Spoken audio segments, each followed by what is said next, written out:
Muito boa noite, meus irmãos. Boa noite, meus amigos. Boa noite a todos que estão participando desta 16ª Semana Filosófica da Faculdade Paulo VI de Mogi das Cruzes. É uma honra, um orgulho nós estarmos juntos nesse quarto dia da Semana Acadêmica. Eu quero cumprimentar com carinho os alunos dessa faculdade, os alunos de filosofia, mas também os alunos de teologia. Quero saudar com carinho Dom Pedro Luiz Streghini, que é o bispo diocesano de Mogi das Cruzes e é o grão-chanceler desta faculdade, Monsenhor Robson, que ele é o vice-diretor, a professora Maria Cláudia, que é a coordenadora da Faculdade de Filosofia. E hoje, nesse quarto dia da Semana Acadêmica, nós temos um grande privilégio de ter conosco o Padre Cláudio Delfino. Até, Padre Cláudio, perguntaram para mim por que tem tantos Cláudios, né? Cláudio e tantos Cláudios. Mas esse Cláudio é especial. Padre Cláudio Delfino, ele é mestre em filosofia pela Universidade Gregoriana de Roma, Itália, e ele é doutorando em teologia pela PUC de São Paulo. Padre Cláudio Delfino, ele tem escritor de vários livros. Ele foi diretor da Faculdade Paulo VI por mais de 15 anos. É um grande amigo, um grande irmão. Eu tenho, Padre Cláudio, um orgulho de trabalhar com o senhor há 12 anos e dizer para o senhor que eu me espelho no senhor, não somente no nome, né? Mas também no trabalho, na simplicidade do senhor, no sacerdócio do senhor, no exercício de ser cristão do senhor. Realmente, o senhor, para mim, não é jogar incenso nem bajulação, mas é um testemunho vivo do Evangelho. Então, eu, como cristão, a gente procura pessoas como o senhor para se espelhar. E de verdade que eu tenho, assim, carinho, orgulho, respeito e admiração pelo senhor. E tê-lo nessa semana acadêmica é um prestígio, é uma honra. Então, eu quero cumprimentá-lo, acolhê-lo com muito carinho, com muito amor, com alegria, né, de tê-lo conosco. E eu passo a palavra ao senhor para que o senhor possa fazer as considerações. O senhor vai falar hoje da pandemia na visão do Papa Francisco. E realmente não teria tema melhor para o senhor, porque o senhor tem muito a ver com ele, a começar pela simplicidade que o senhor tem e que se espelha muito do nosso querido Papa Francisco. Então é uma honra, Padre Cláudio Delfino, tê-lo conosco, e eu passo a palavra ao senhor. Peço que o senhor esteja mais do que à vontade, que o senhor é o anfitrião, na verdade, de tudo isso. Tenho certeza que uma das primeiras semanas filosóficas desta faculdade foi o senhor que imaginou, foi o senhor que projetou e foi o senhor que preparou. Então, eu dar as boas-vindas para o senhor é até meio contraditório, que, na verdade, o senhor que é o primeiro responsável de tudo isso. Então, antes de tudo, eu quero já dar os parabéns ao senhor e quero dizer que estaremos todos atentos, né? Eu achei interessante que são mais de 10 mil pessoas que estão participando dessa semana filosófica. Tem até uns empresários aqui de Tatuapé, a Lucimar e o seu esposo estão participando da semana filosófica e estão achando interessantíssima. Quero saudar todos de coração e passar a palavra, Padre Cláudio, ao senhor, que tenha uma palestra, uma conferência maravilhosa, e somos todos ouvidos teus. Um grande e forte abraço. Muito bem. Eu desejo uma boa noite a todos. Agradeço muito o convite que me foi feito. Quero cumprimentar Dom Pedro, nosso bispo, grão-chanceler da faculdade, um pai que nós temos. Cumprimentar também o Padre Cláudio, cumprimentar o Padre Cláudio Francisco, nosso diretor, o Padre Monser Hoff, nosso vice-diretor, cumprimentar na pessoa deles todo o corpo docente, o corpo administrativo, os funcionários todos, e os nossos queridos irmãos e irmãs, nosso corpo discente, e todos que estão nos acompanhando nessa ocasião bastante oportuna, que é justamente refletirmos hoje sobre esse cenário da pandemia. Eu escrevi, mandei para uma revista junto com um professor de Marília, Padre Nelson. Nós mandamos um artigo, está em submissão para uma revista Estudos Teológicos de Santa Catarina. Então, eu queria partilhar um pouquinho sobre o que nós escrevemos. Apesar de ser o tema, a pandemia, uma releitura da pandemia, à luz do pontificado do Papa Francisco, eu não vou me ater a tudo aquilo que nós produzimos, mas vou me ater mais à questão de ordem filosófica, se bem que quando se fala de filosofia, na nossa instituição, de modo especial, nós não menosprezamos a fé, não fazemos uma cisão entre fé e razão. Então, é nessa perspectiva que queria que me acompanhassem, à medida do possível, para que nós pudéssemos, então, refletir.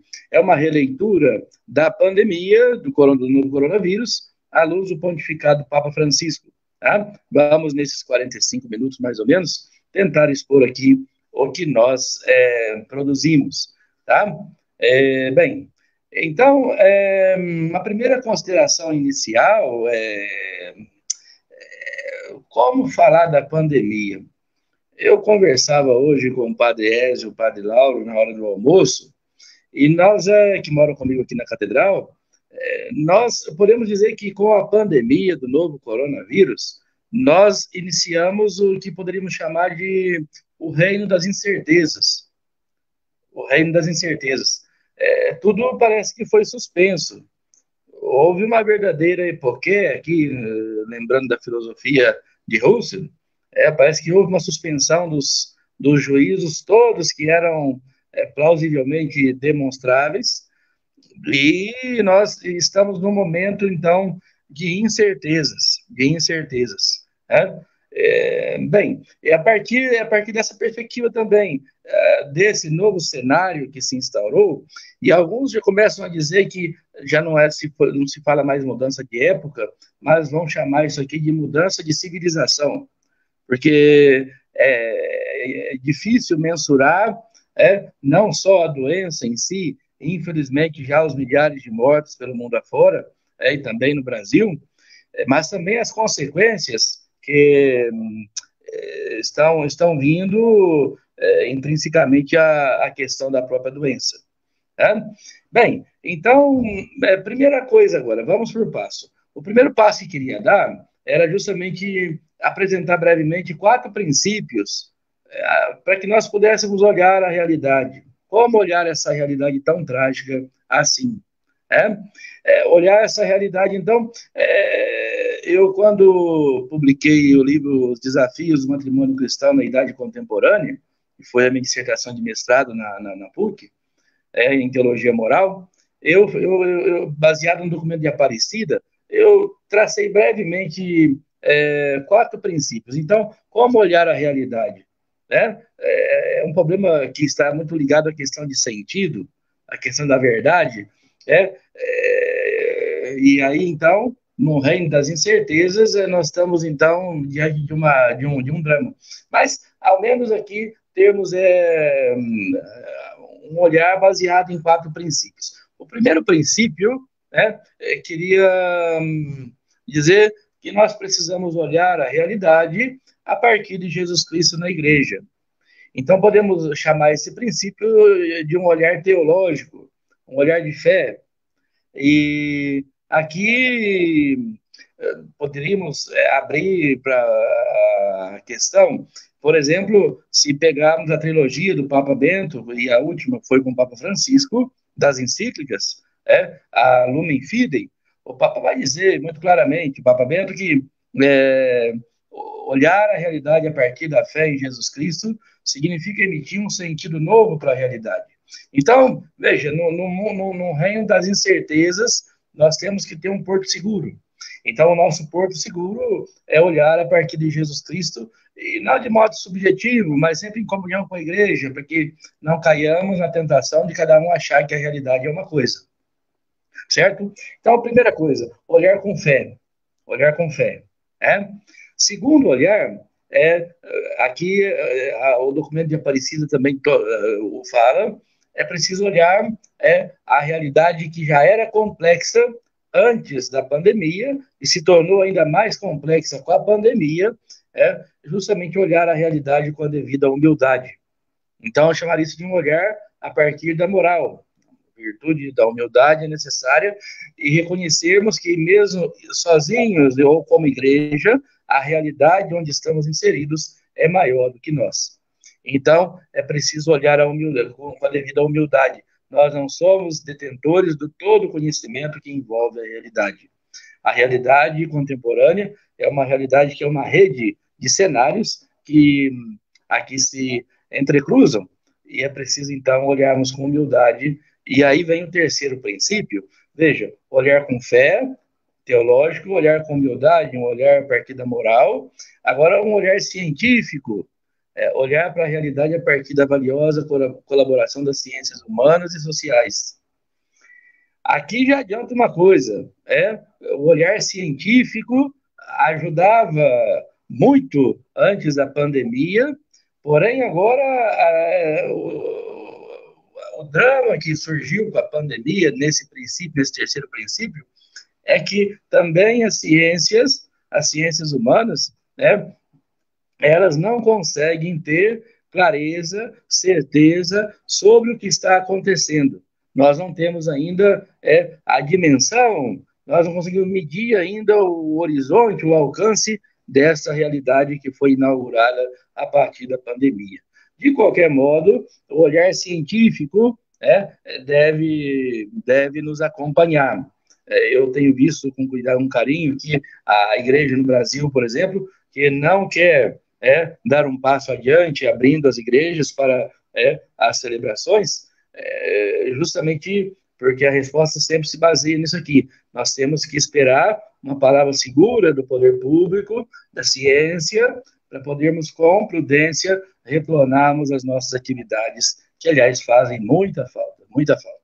Né? Mas, então, um olhar científico. Mas agora eu digo, a ciência, ela parece que também está se dobrando diante do coronavírus, porque não consegue ela aqui dar uma palavra segura sobre o que é isso, sobre um medicamento, uma vacina, mas, por outro lado, os profissionais da saúde, por exemplo, que estão ligados aí à ciência, têm dado a sua vida para salvar tantas pessoas. Eu pude acompanhar um, Padre Geraldo, que é aqui de nossa diocese, que ficou 15 dias internado, e conversando com ele esses dias, agora todos, o sofrimento que e o amor das pessoas, dos cientistas, os médicos, enfermeiros, técnicos e assim por diante, é algo muito sagrado. E nós temos que valorizar ou revalorizar, porque talvez não sabíamos o que significava tudo isso. Então, veja, nós teremos aqui evitar o quê? A partir do olhar científico e o olhar de fé. Nós não queremos cair nem no fideísmo, nem no racionalismo. Mas é preciso que haja, aí, segundo Tomás de Aquino, que é lembrado no Concílio Vaticano II, citado pelo Papa João Paulo II, São João Paulo II, na Sapiência Cristiana, na Fides et Ratio, citado também pelo Papa Francisco, na Veritatis Gaudium, a necessidade, mais que nunca, isso em 2017, sobre a cooperação de fé e razão. Não é possível que nós caminhemos com a perna só. Vamos caminhar com dificuldades e vamos cair, certamente. Tá bom? Então, não queremos nem o fideísmo, nem o racionalismo, mas a cooperação entre fé e razão. E o último olhar, o olhar filosófico. Então, veja, seguindo o raciocínio que já iniciei anteriormente, o olhar teológico, o olhar moral, o olhar científico e o olhar filosófico. Qual que é a colaboração que a filosofia pode nos oferecer? É justamente não se limitar a um dado específico, olhar para a realidade a partir de um ângulo e achar que toda a realidade está esgotada neste olhar. A filosofia, vai dizer Platão, é que quem não olha para o todo não é filósofo. Então, olhar para o todo, tentar abraçar essa realidade que é complexa, que é incerta agora, é um desafio, que, aliás, é o desafio que, na Veritatis Gaudium, nós vamos ver brevemente, o Papa coloca como um desafio que necessita de uma verdadeira revolução cultural no que toca ao ensino de filosofia e teologia, ele se refere de modo especial na Veritatis Gaudium, porque diz que os paradigmas filosóficos e teológicos que nós temos, ele se refere explicitamente às instituições eclesiásticas, parecem não corresponderem a tantos anseios do espírito humano hoje. Então, ele vai falar lá a necessidade de uma verdadeira revolução cultural, se quisermos colaborar com a humanidade, e agora muito mais ainda diante da pandemia. Então, termina esse primeiro momento recordando olhar a realidade com fé, a partir da teologia, olhar a realidade com humildade, a partir da moral, olhar a realidade a partir da ciência e olhar a realidade a partir da filosofia. Esse é o esforço que nós devemos fazer e lembrarmos, nós não estamos, por ser uma faculdade confessional nossa, nós não estamos isentos desse esforço. Não podemos fechar o horizonte filosófico e teológico em si mesmos, mas devemos contar com a ajuda de tantos outros, quer seja no campo acadêmico, quer seja na sociedade, quer seja também, por exemplo, na paróquia onde trabalhamos e participamos e assim por diante. Em qualquer lugar, vamos precisar da colaboração alheia. Certo? Então, fica esses 4 princípios. Agora, passo a segunda parte, que é justamente o que se inaugurou, eu usei a expressão aí, que várias faces da pandemia vão se estampando no rosto da humanidade. E se inaugurou, agora na segunda parte vamos ver, se inaugurou uma realidade diversa daquela que nós já víamos até o dia 11 de março, que é o dia da declaração da pandemia do coronavírus pela Organização Mundial da Saúde, tá bom? Bem, então a primeira coisa, o ponto de partida dessa segunda parte, o tempo de declaração do início da pandemia. Se deu justamente no dia 11 de março, pela Organização Mundial da Saúde, através do diretor-geral Tedros Adhanom. Então, ali nós temos uma referência fixa no que toca essa nova realidade que nós estamos esperando, nós estamos vivenciando. E aqui tem um detalhe interessante, que é uma realidade ainda em construção, não é uma realidade acabada, é uma realidade, então, por isso causa insegurança, causa incerteza, causa medo, causa os mais diversos sentimentos na humanidade e em todos nós. Então, o tempo da declaração, o tempo do início da pandemia, 11 de março. E aqui queria já fazer uma observação que as categorias de tempo e espaço, que antes na filosofia eram postas como realidades seguras, determinadas, ganham em Kant uma importância muito grande, de modo especial na crítica nas críticas dele, a crítica da razão pura. O tempo e o espaço foram 2 realidades que foram aqui danificadas com a pandemia. Por exemplo, em São Paulo, agora, hoje, por exemplo, esses 2 últimos dias em Fortaleza, nós tivemos um deslocamento de dias, de feriados, para tentar justamente aqui aumentar o isolamento social. Então, veja, houve até uma brincadeira nas redes sociais. Bem, nós estamos 20 de maio, depois mudamos para 12 de junho, depois para 20 de novembro, depois para 9 de julho, em São Paulo. Então, veja, há uma confusão. Agora, o tempo, que era algo que parecia tão seguro, agora parece que ele também está sendo afetado pela pandemia. A questão do espaço, me recordava aqui de Aristóteles, que vai falar que nós somos seres, por natureza, políticos, e por isso político no sentido de sociais, e nós não conseguimos viver de modo isolado. É um sofrimento, nós estamos sentindo isso, é um sofrimento. Então, veja, o espaço, que era um lugar de encontro, que era um lugar de proximidade, agora se tornou uma realidade que deve ser muito bem delimitada. E como? Aí vem a incerteza, 1,5 metro é seguro, está longe do outro? Não, é 2 metros, mas, puxa vida, agora ninguém sabe mais. A casa, que é lugar sagrado, onde todos podiam se reunir com tranquilidade, hoje o espaço da casa é um espaço onde por exemplo, o vovô e a vovó, o papai e a mamãe, não podem receber mais, por exemplo, no domingo, os filhos. Então, veja, o tempo e o espaço foram afetados. Nós não temos mais segurança no que significa isso. Pois bem, então, tempo de declaração da pandemia que afeta as categorias de tempo e espaço. Com a declaração da pandemia, além da doença, nós agora vamos observando o que inaugurou-se também um tempo de colapso no sistema de saúde pública e privada. Esse artigo eu escrevi faz um mês. Então, muita coisa já mudou, mas uma coisa é certa, nós temos, infelizmente, um tempo onde a saúde pública tem sofrido drasticamente. Nos estados, não vou dizer no mundo, mas no Brasil, quem está acompanhando mais de perto, a saúde pública tem sofrido muito. No mundo, tivemos muitos fatos tristes. Na Itália, por exemplo, tem que escolher quem vive e quem não vive.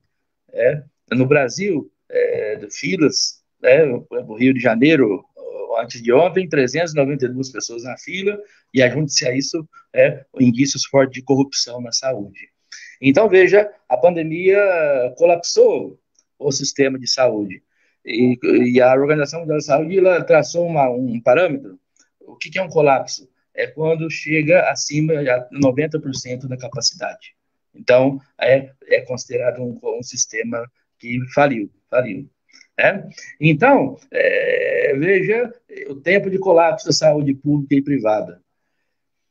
Terceiro elemento, depois da declaração da pandemia, nós temos o tempo de degradação do sistema econômico mundial.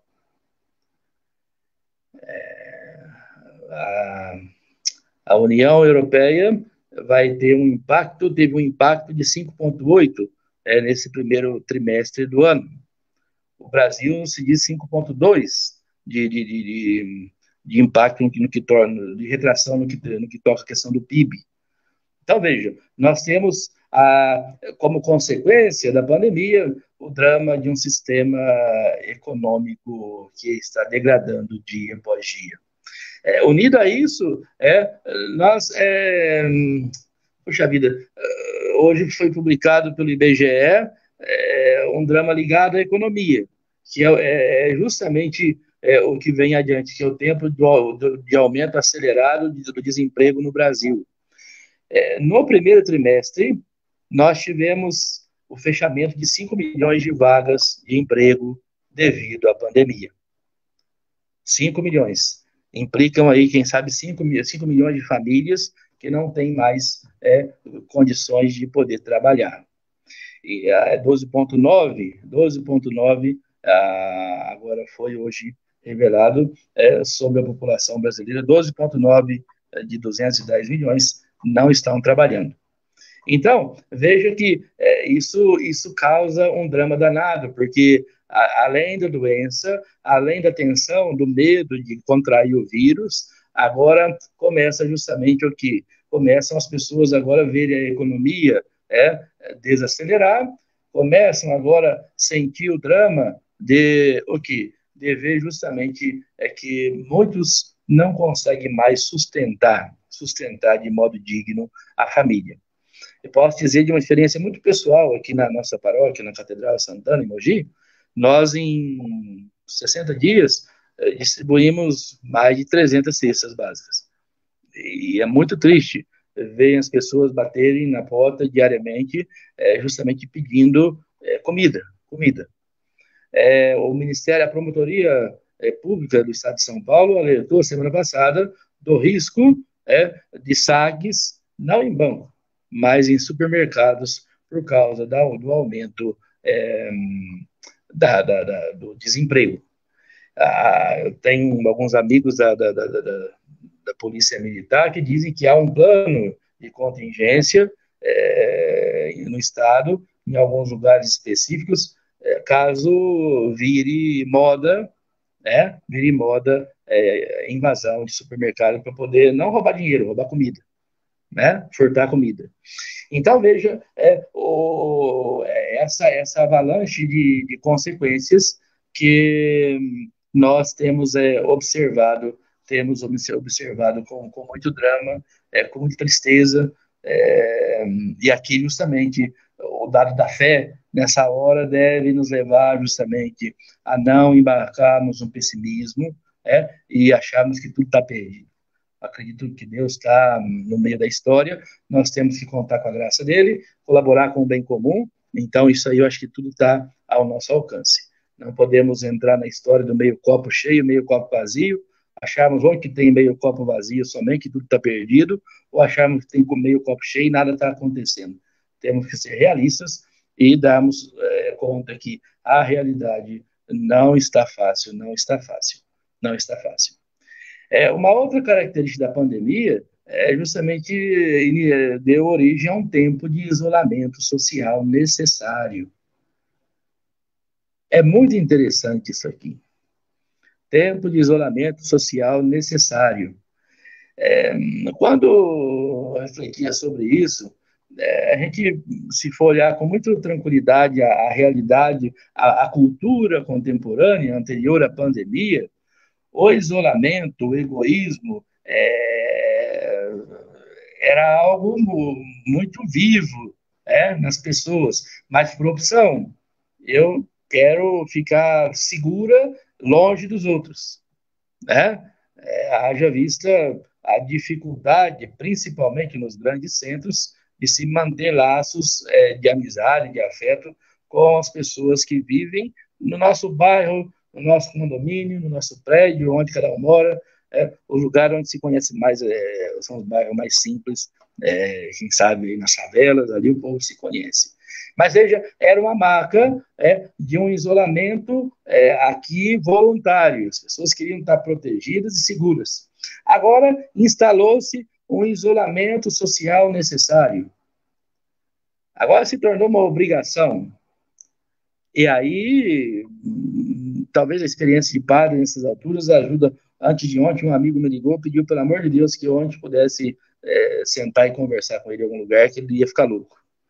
Para dizer que as pessoas agora sentem que o que antes era desejoso, agora, como é obrigatório, parece que se tornou um pesadelo. Um pesadelo. E veja, a própria igreja tem sofrido com isso. A própria igreja tem sofrido com isso. As igrejas vazias, fechadas, vazias. As missas, a Semana Santa, tinha lá 4, 5 pessoas. Os padres aqui, o Dom Pedro rezou conosco. Agora a festa divina começou, que é uma festa grandiosa, tudo vazio. Tudo vazio. Isso depois, na terceira parte, a hora para não me perder, eu vou dizer uma palavra sobre isso que eu acho que é muito interessante, a diferença do isolamento voluntário, que era antes, e agora o isolamento obrigatório, e as consequências que esse obrigatório trouxe. Veja, junto com o isolamento social, o que trouxe junto com ele? nós temos muitas anomalias na saúde emocional.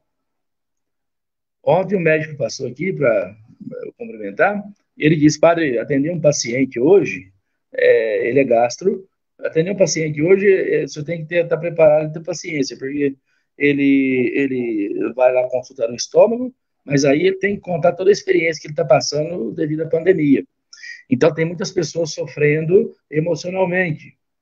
Muitas pessoas sofrendo emocionalmente. Em Portugal, nós que já relaxou o isolamento, tem pessoas que estão com medo de sair na rua, mesmo depois que o isolamento foi relaxado. Então, veja o drama emocional que nós estamos vivenciando, e eu repito, nós não sabemos até quando essas consequências que estão sendo emanadas da pandemia, elas vão perdurar. Vai passar a pandemia, se Deus quiser, mas as consequências que ela vai deixar para trás, veja, na ordem econômica, desemprego, na saúde, no sistema de saúde, na saúde emocional das pessoas, e outros dados que aqui poderíamos também levantar. Então, podemos dizer que, para concluir essa parte, que eu vi que a hora vai passando já, é muito complexa a realidade que se instaurou a partir da pandemia. É uma realidade que, eu repito, não está acabada, não está pronta, por isso nós não temos o quê? Nós não temos agora um certo domínio sobre ela, como se pensava em tempos anteriores que nós pudéssemos dominar a realidade. Hoje, o que Deus disse ao homem lá na criação, de submeter e dominar a terra, nós estamos aprendendo justamente, não está sendo fácil, de modo nenhum, dominar nem mesmo a realidade que nós estamos vivenciando no isolamento social. Imagina a macro-realidade, então é algo que nós devemos repensar após passar esse momento.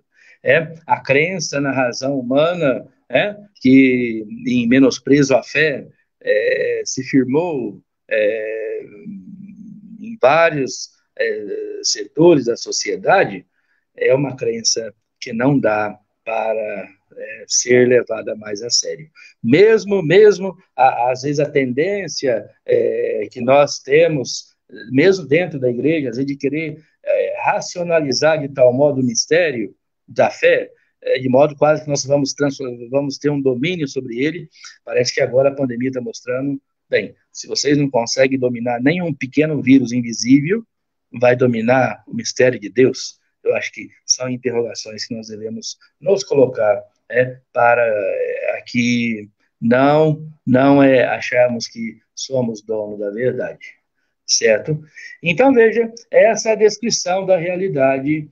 E é muito interessante, eu citei só alguns pontos que poderia citar mais, mas o tempo é pouco. Mas é muito interessante perceber o que, já em 2007, os bispos em Aparecida falavam de uma realidade que justamente ela estava justamente marcada pela sua falta de sentido. Agora, veja bem, se a realidade já estava marcada pela falta de sentido já em 2007, imaginemos agora o que nós encontramos. Se lá já não tinha sentido e falava-se de mudança de época, por isso agora alguns começam a falar de mudança de civilização, que é algo muito mais profundo. Pois bem, mas diante disso, como academia, faculdade, também como cristãos, nós não podemos aqui nos esquecer, me bate muito forte esses dias, nesse tempo agora, a primeira carta de São Pedro, capítulo 3, versículo 15, que a igreja é convocada a dar razões da nossa esperança.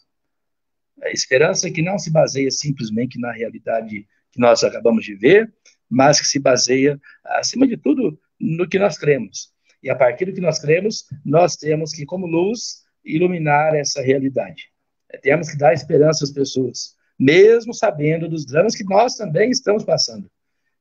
Isso é fundamental para a nossa faculdade, fundamental para a nossa vida de pessoas, é fundamental sermos sinais não de tudo está perdido e não tem mais nada, as pessoas vêm achando que está ruim, você vai responder, está ruim nada, está pior que você imagina. Não, acho que isso não cabe na postura daqueles que acreditam em Deus.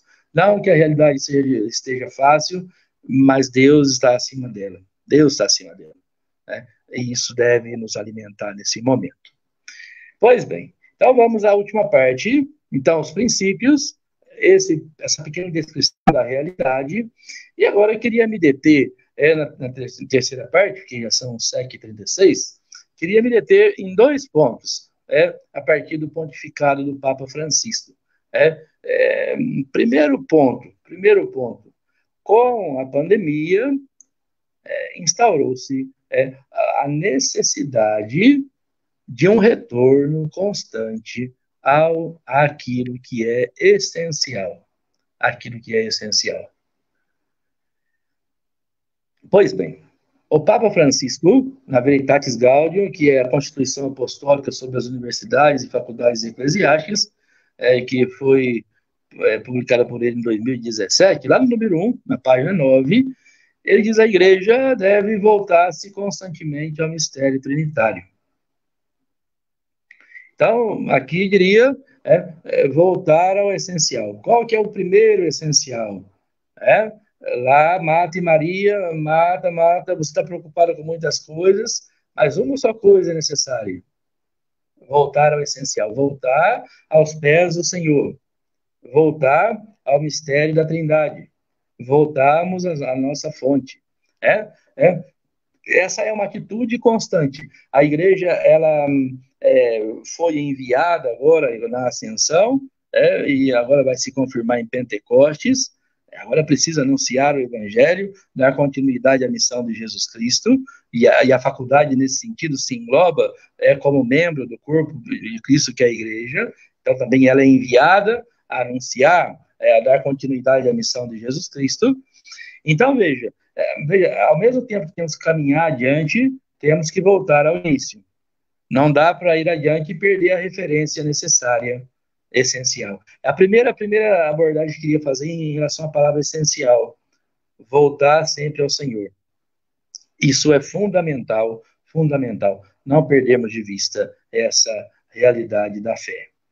Mas agora o termo essencial, aqui eu o interpreto de outras maneiras.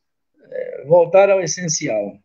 Né? Diante do cenário que foi apresentado antes, por exemplo, o que é essencial agora? Eu tenho lá meus 6 irmãos, que somos uma família, graças a Deus, com toda dificuldade, procura ser uma família que há uma cooperação bastante grande entre nós. Então, conversando, o que é essencial na família? Depois de acreditar em Deus, que nós acreditamos. E acho que devemos acreditar porque ele dá sentido para a vida. Mas veja, não dá mais. É preciso, então, agora redefinir a escala de valores daquilo que é essencial. Então, veja, diante do desemprego, diante da crise econômica, o que é essencial na vida da família? O essencial na vida da família é justamente aqui, por exemplo, manter a alimentação, manter as necessidades básicas, e depois não queremos achar que é tempo de fazer extravagância econômica, por exemplo. Então, veja, é uma outra dimensão do essencial.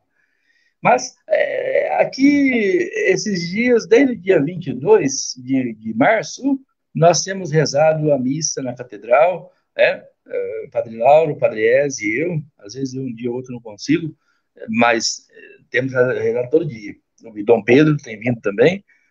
E uma coisa interessante, a gente para pensar o quê? Para pensar que nós temos que, talvez agora pensar o que é o essencial. A Semana Santa me marcou muito, porque a igreja quase vazia, uma liturgia muito sóbria, presidida por Dom Pedro, o Tríduo Pascal, muito tranquila, muito sóbria, muito compenetrada, e a gente para pensar. Às vezes nós temos a tentação de colocar o essencial quase que em segundo plano, e às vezes as liturgias nossas são marcadas aqui e ali por um ofuscamento do essencial. Às vezes fazemos uma liturgia tão rebuscada de tantas coisas que o essencial, que é o mistério celebrado, fica como se fosse quase um acessório. Então, acho que passando a pandemia, nós deveríamos parar e pensar o que é essencial nas liturgias diárias que nós celebramos, aos domingos e assim por diante, o que é essencial colocar em evidência. Nesse tempo de pandemia, nós tivemos que nos conter com o essencial, que é justamente celebrar o mistério diariamente da tristeza. Ainda bem que não tem ninguém perto para achar que eu vou jogar vírus, hein? Mas da tristeza ver a igreja fechada, os bancos vazios, mas o essencial está ali acontecendo, a celebração, a presença real do Senhor que fala na palavra, que se dá na Eucaristia, isso é o que sustenta a vida da igreja. Então, talvez tenhamos que fazer uma autocrítica passado esse tempo, temos que nos esforçar para colocar o essencial da liturgia cristã que celebramos, a Santa Missa de modo especial, deixar transparecer o que é mais importante, e não queremos ofuscar, quem sabe, a presença do essencial, que é o Senhor, que é o mistério dele, talvez com tantas iniciativas que não colaboram para uma boa evangelização. E podia agora aplicar também o termo essencial em outras dimensões, mas o tempo, ele se mostra já muito apertado, tá bom? E agora, o último ponto, queria então voltar ao essencial do que nós dissemos.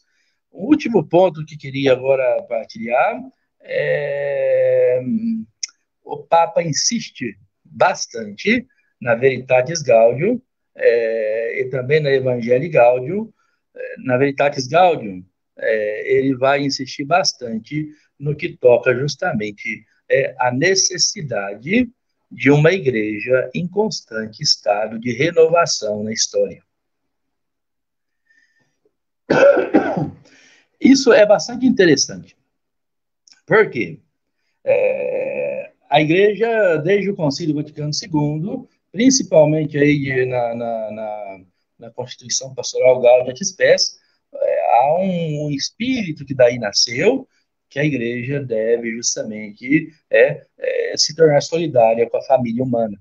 Estar presente na história, experimentando as alegrias e esperanças da família, da humanidade, e ser aquela que procure justamente manifestar uma palavra de esperança, uma presença que anime, e assim por diante. E aguarde um minutinho que eu vou tomar uma aguinha ali, porque senão eu não consigo acabar de falar.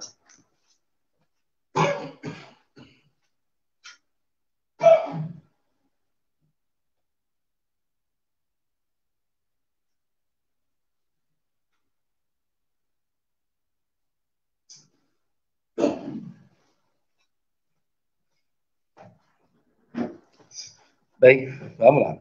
Então, veja, uma igreja em constante estado de renovação. Então, o concílio despertou na igreja, a igreja tem que estar presente no meio da história. Nós devíamos tomar consciência cada dia mais, é preciso sair do nosso comodismo e irmos ao encontro da sociedade, da humanidade que tanto precisa da nossa presença ali amorosa. Então, veja, essa abertura e a renovação eclesial foram duas marcas que o Concílio Vaticano II deixou para nós. Então, veja, agora, muito mais ainda, nós devemos compreender que é preciso que nós saiamos ao encontro, e o Papa Francisco insistiu tanto, uma igreja em saída, saiamos ao encontro de uma humanidade que está sofrendo com os dramas da pandemia do novo coronavírus.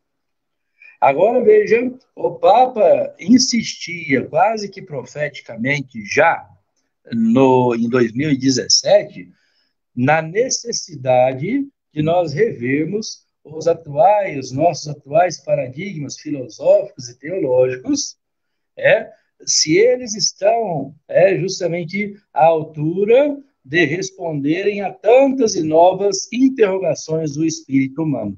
Isso aí em 2017. Então, agora, muito mais ainda, nós devemos nos perguntar se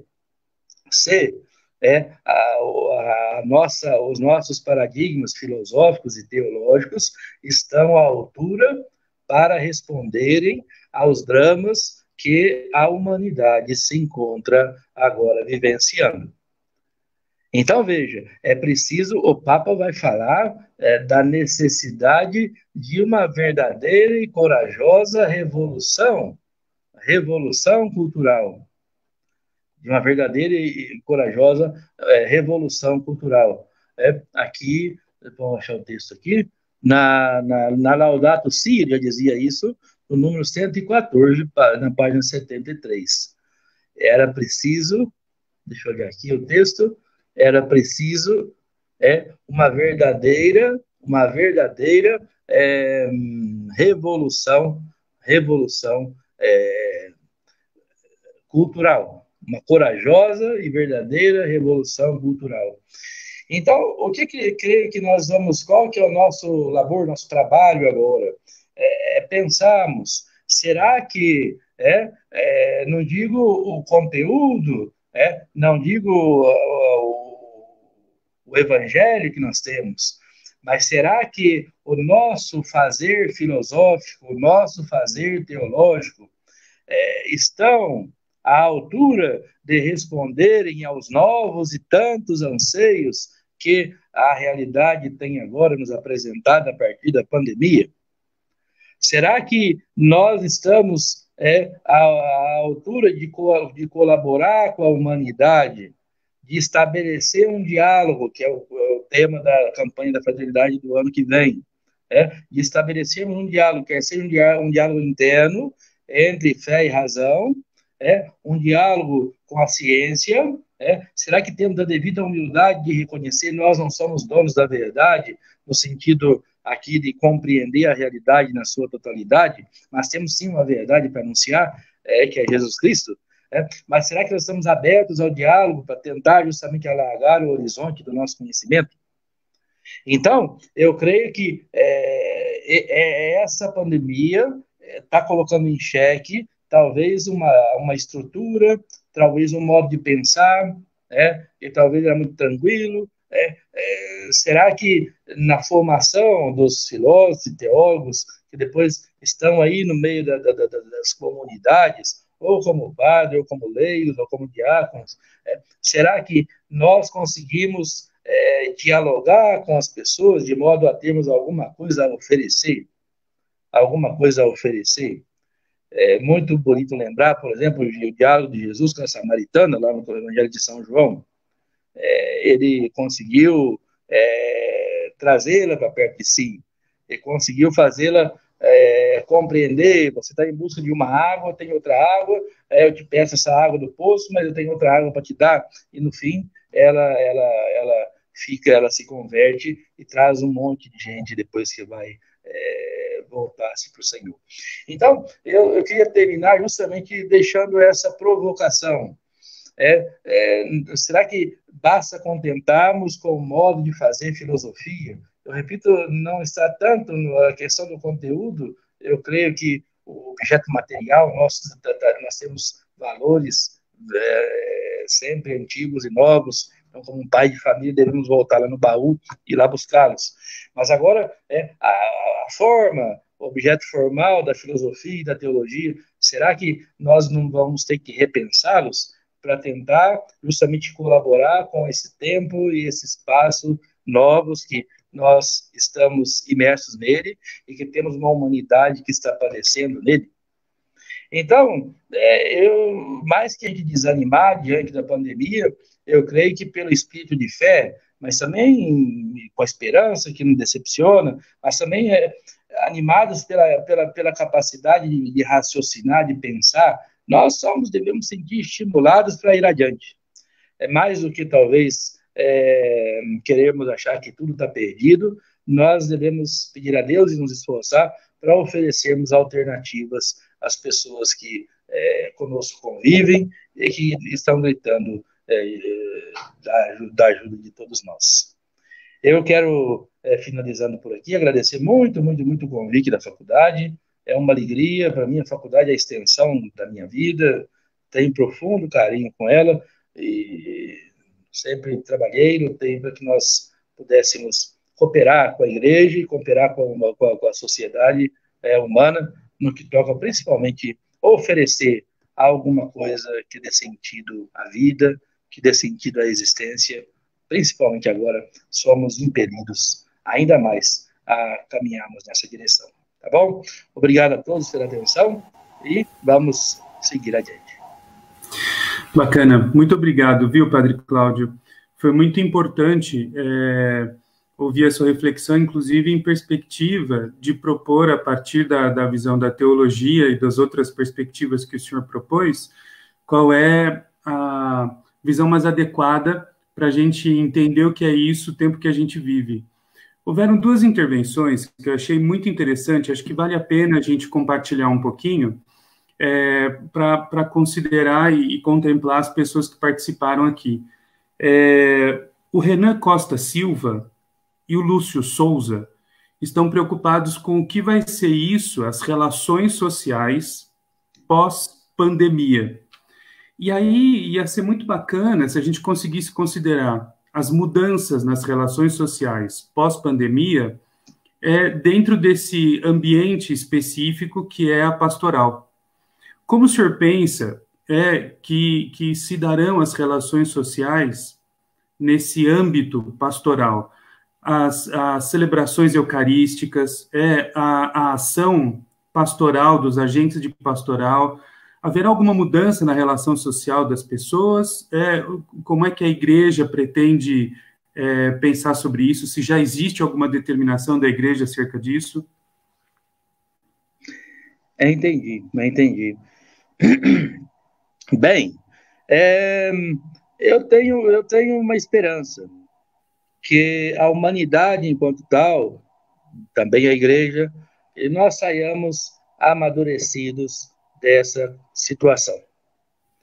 O que significa amadurecidos? Saiamos melhores.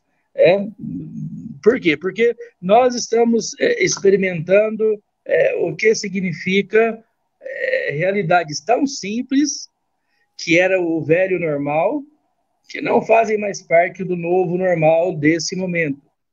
Por exemplo, qual é o significado do outro na minha vida? Se lembrarmos filosoficamente, o outro pode ser um demônio, como diria Sartre, ou outro pode ser alguém que me complemente, como diria, por exemplo, Martin Buber, Manuel Levinas e assim por diante.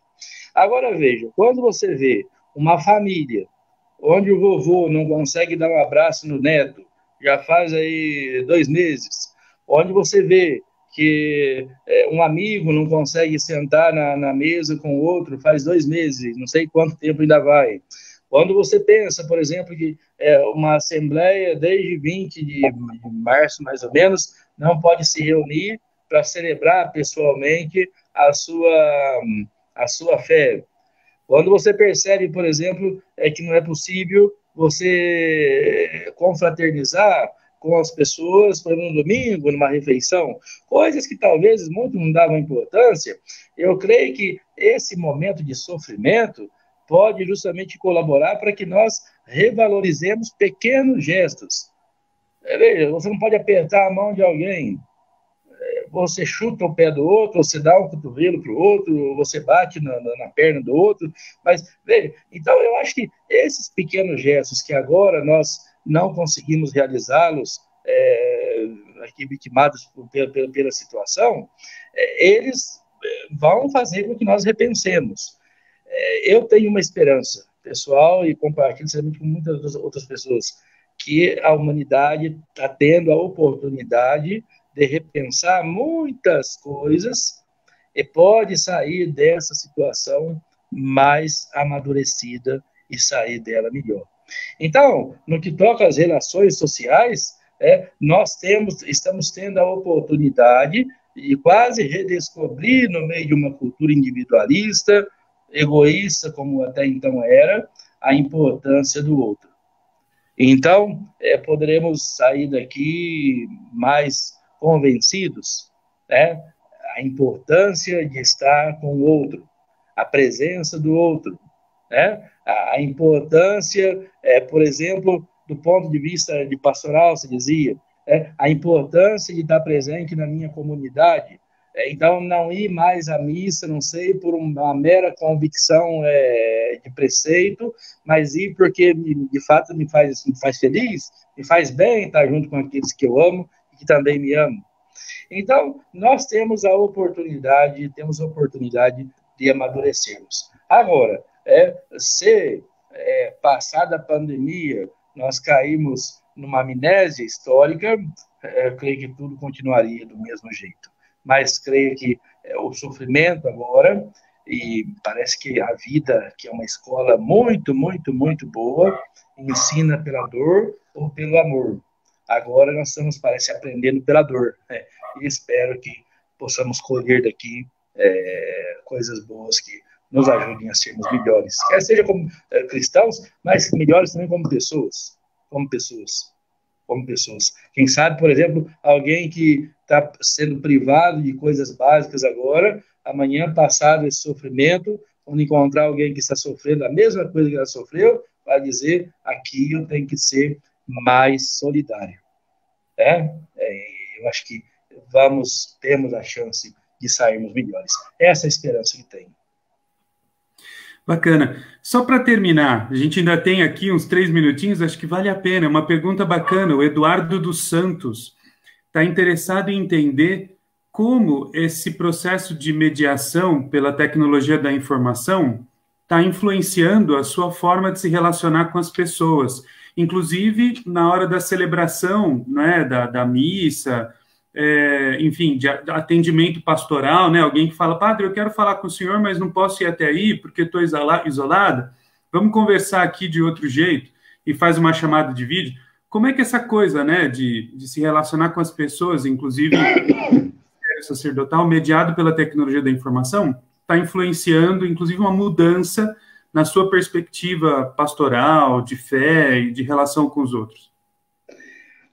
Sem dúvida. O Eduardo, se não estou errado, é o seu Eduardo aqui da paróquia, que tanto me ajuda na nossa comunicação. Sem dúvida. Eu acho que eu, pessoalmente, sou muito atrasado no mundo da tecnologia, estou sendo obrigado a aprender a mexer, a apertar um botãozinho mais aqui e ali para poder me manter conectado. Eu sempre fui um pouco crítico antes da pandemia com relação à diferença que de fato existe entre a relação humana real e a relação humana virtual. Então, são duas coisas que era fácil distinguir. A presença do outro pessoalmente ali, fisicamente ali, dá uma outra qualidade à relação, certo? Agora, com a impossibilidade dessa presença próxima, física, eu estou mudando o meu paradigma também com relação ao valor das mídias sociais, justamente porque é o meio que nós temos usado, e graças a Deus, com a colaboração de tantas pessoas aqui e ali, pelas paróquias, afora, de modo simples, mas com tanta boa vontade de tantos, e outros mais já especializados, né? Mas é o meio que nós temos usado para chegar até a tantas famílias, a tantas pessoas. Então, a meu ver, eu creio que esse é um momento positivo para nós darmos o justo valor que de fato merece a relação virtual, porque se eu não consigo, por um momento, por um estado momentâneo da situação, chegar pessoalmente ao outro, as redes sociais se tornaram fundamentais. E eu aproveito para agradecer a tantos benfeitores nesse sentido, que têm possibilitado dar uma palavra de esperança às pessoas em tempo de tanto sofrimento através das redes sociais. Inclusive o Eduardo que fez a pergunta. Bacana. Eu quero agradecer muito, viu, Padre Cláudio, a sua participação e essa perspectiva, né, de voltar ao essencial, de fazer com que a igreja também, não é, faça esse retorno àquilo que é importante, né, da mediação às famílias, e que, inclusive, a filosofia e a teologia repense seus paradigmas em vista de atender essa demanda social contemporânea, que é pensar a partir dessa nova época, né, desse novo tempo que está aparecendo aí, que a gente ainda não tem condição suficiente para dizer o que é. Então, agradeço muito, viu, a sua presença, esse tom de esperança na sua voz é sempre muito importante e, de alguma forma, é aquilo que se propõe a partir de um dado de fé, né? Nunca é um ponto final. Me parece que sempre há uma perspectiva para além do fatalismo e do niilismo, não é? Muito obrigado mesmo por esse respiro de fé que o senhor nos permitiu hoje. E amanhã o professor Ricardo Mantovani vai falar um pouco sobre o que é isso, as pandemias, a partir da perspectiva de alguns filósofos que tentaram enfrentar, exatamente como a gente está tentando enfrentar hoje o nosso tempo, eles enfrentaram a seu tempo. Então, espero vocês amanhã novamente aqui, para a gente continuar pensando um pouco sobre a circunstância que nós estamos. Agradeço muito novamente, Padre Cláudio. E se o senhor quiser uma palavrinha final aí. Eu queria agradecer, Marquinhos, muito o convite que vocês me fizeram e deixar uma palavra para todos. Vai passar. Temos esperança. E termino dizendo sempre que eu digo, Deus é bom. Né? Assim seja. Valeu. Muito obrigado, viu? Muito obrigado. E não vejo a hora de acabar isso tudo para a gente poder se encontrar e dar um abraço, viu? Uma saudade grande. Um abraço para todo mundo, tá bom? Muito obrigado a todos. Valeu, obrigado. Até mais. Valeu. Obrigado, viu, Claudião?